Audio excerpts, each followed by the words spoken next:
Vous aimez la soupe? Vous aimez la soupe, les Avignonnais? On aime les maquereaux à la provençale, mais sachez qu'ici, il y a un festival de la soupe, il y a plus de 200 soupes différentes, et Frédéric Soulier s'y est intéressé, ça m'étonne pas de lui. Dis-moi, Obélix, t'es tombé dans la potion ou quoi? Oui, je suis tombé dans la marmite, surtout pas dit Loul, ça tombe bien parce que Loul c'est le nom de la marmite en provençal, et nous sommes juste à côté du portail de Loul. Voilà. Alors, chaque automne, depuis près de 25 ans, ici, on a la culture du bouillon, monsieur, dans le Vaucluse, organisée par la vénérable confrérie des Louchiers-Vauconces. Au tout début, il y avait un certain Vincent Ferniaud qui est venu faire la soupe. Ah tiens, Ouais. ça m'étonne pas de lui. Le festival des soupes parcourt les villages du pays Vaison-Bantou.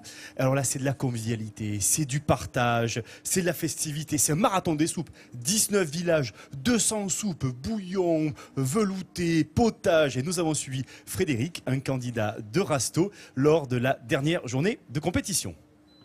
Alors, le gagnant de la soupe, donc c'était velouté, velouté de cardon aux truffes de Frédéric Gauliard.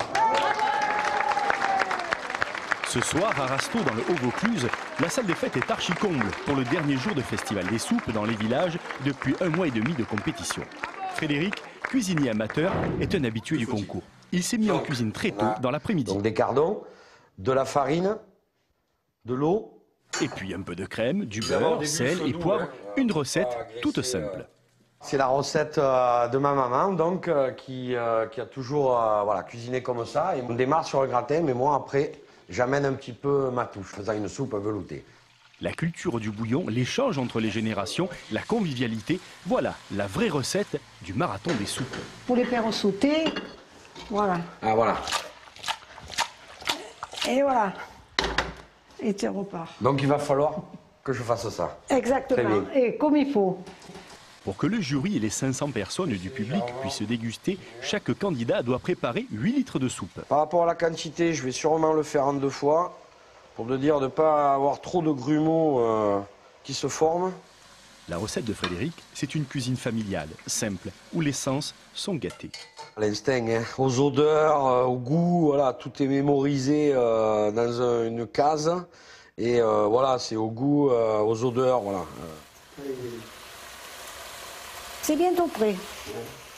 On va évidemment aller chercher la rabasse, la truffe que j'ai cavée dimanche soir. Râper ou couper finement quelques truffes dans la soupe, Frédéric n'est pas le seul à y avoir pensé. Ce soir, 3 autres candidats ont glissé quelques lamelles de ce diamant noir que l'on nomme la rabasse en Provence. Là, à la numéro 12. Ça vous va? Ça vous va? Dans la salle de concours, sous l'œil de la confrérie des Louchiers-Vauconces, les 15 candidats de Rasto apportent un brin fébrile leur marmite. C'est un moment de convivialité pour permettre les rencontres, un petit peu comme les veillées dans l'ancien temps en fait, hein, où on se rend visite de village en village dans le pays Vaison-Bantou et on échange autour de la soupe. Pendant que le jury délibère, chaque soir, c'est presque 500 personnes qui goûtent enfin les soupes, potages, veloutés et autres bouillons servis par les candidats eux-mêmes. Alors ça, tu vois, c'est bien provençal et je trouve que c'est une super idée.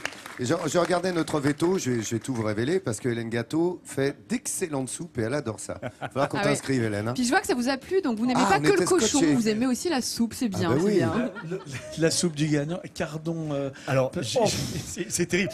Je vous dis franchement, j'ai pu la goûter évidemment en tournant le reportage et je me suis rendu compte qu'ils rivalisaient tous d'imagination. Et notre candidat que nous avons suivi, alors non seulement il a gagné à Rasto, mais il a gagné la grande finale devant 200 candidats la semaine dernière. 200 soupes avec la même recette. Et cette belle initiative se poursuit dans le Vaucluse avec le Festival des soupes en ribambelle. Je vous invite à aller à Morières-les-Avignon, notamment en janvier, où il va y avoir le Festival des soupes des pitchounets, des enfants. Je suis halluciné de l'ampleur que ça a pris. Moi qui étais il y a 25 ans à Vaison-la-Romaine, ça a explosé dans le département. C'était un tout petit festival vaisonnais qui a essaimé dans tout le département. Il y a tellement de maraîchers ici, une culture maraîchère d'excellence. Hein. En Provence, on comprend qu'on y travaille la soupe, le potager, le velouté. Pour vous dire franchement, quand on a tourné à Rasto, il pleuvait très fort, très fort. Il y a la salle des fêtes archi comble pour tester la soupe. C'est bon, merci de ces précisions justement.